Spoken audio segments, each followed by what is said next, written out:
Alright, meet again with Matt Einstein. As this video is created, actually I would like to answer a couple of the questions, like how to check the browsing history. Is it easy to check our browsing history from the Wi-Fi admin? And the most important question, can parents check the history of our browsing? This is most of the question that it's come from the previous video that I was created. Okay, so perhaps this video can explain how you're feeling at this point, right?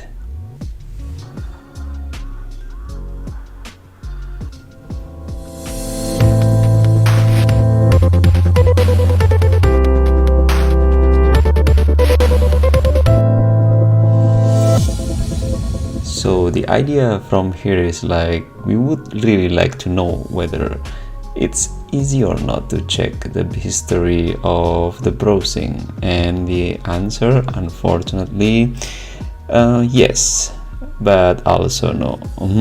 So what does it mean, like yes or no? Well, on the past period of time, it's not that easy to check the browsing history, but at this time it's getting easier and easier.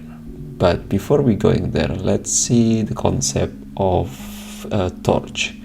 As you know, like torch, it comes from the nouns of some device or tools that it used to give some lights to find out what's going on. And this is actually also happening when you are familiar with network. There is word torch if you're using MikroTik to find where is the source of congestion. Okay, so congestion here means, like, you know, the internet is going at this point like one of the most valuable commodity at this time, and content, so many people browsing content from phone, from anywhere. The amount of content that comes sometimes to the network is become very dense. People are browsing everything, and there is a traffic and there is congestion.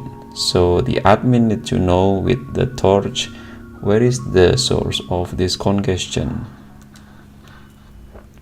Okay, so let's see, like I'm become one of the admin and I want to use one device that it's called MikroTik. This is kind of like advanced routers.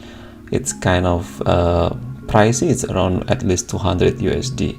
But from here, if your admin using MikroTik, then he can use the feature of torch. He can start to find like what's going on in the traffic.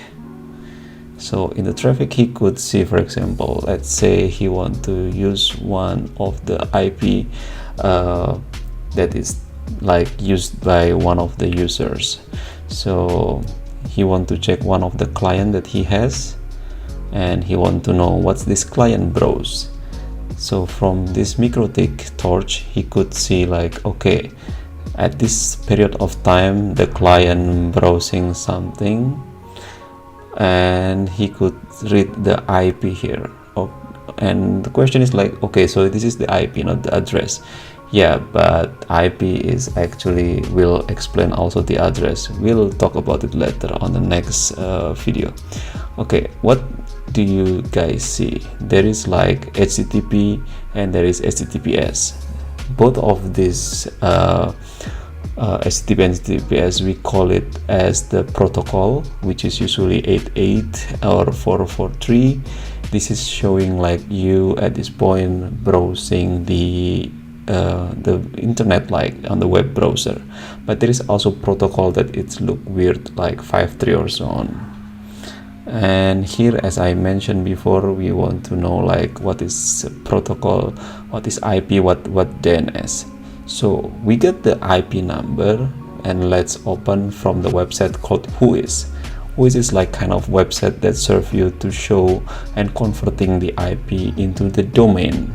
And here you could see the address 128 something something. It actually means it's the Roblox.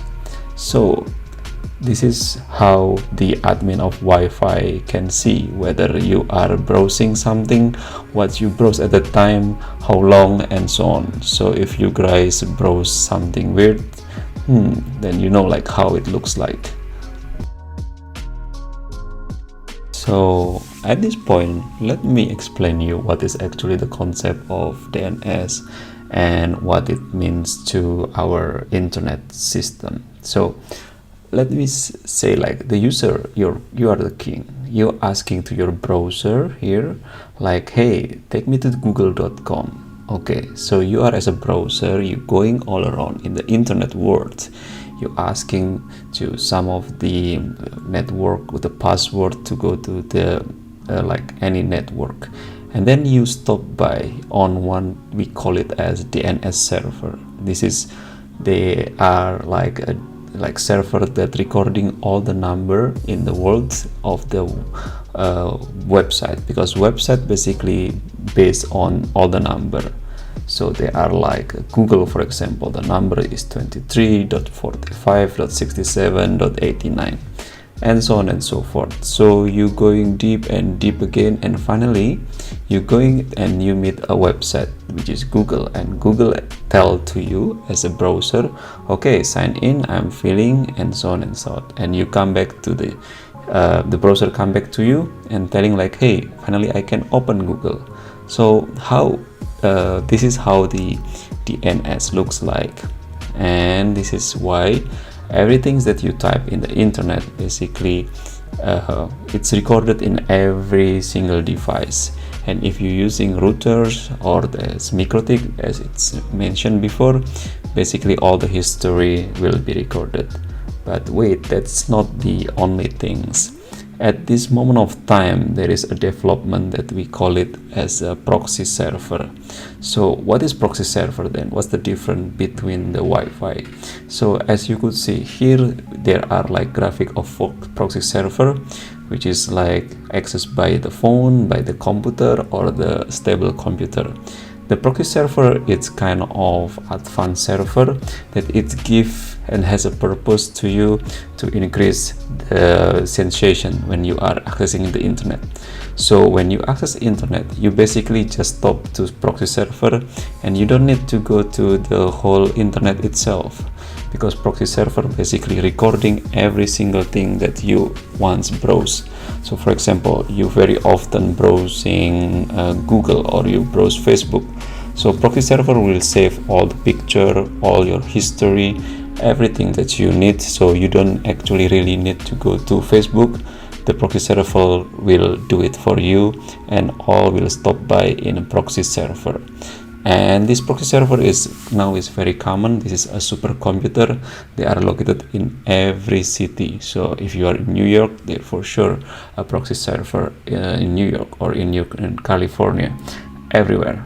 So this proxy server, they are recording the DNS, they're recording the picture, they're recording everything, including your password and username for some website.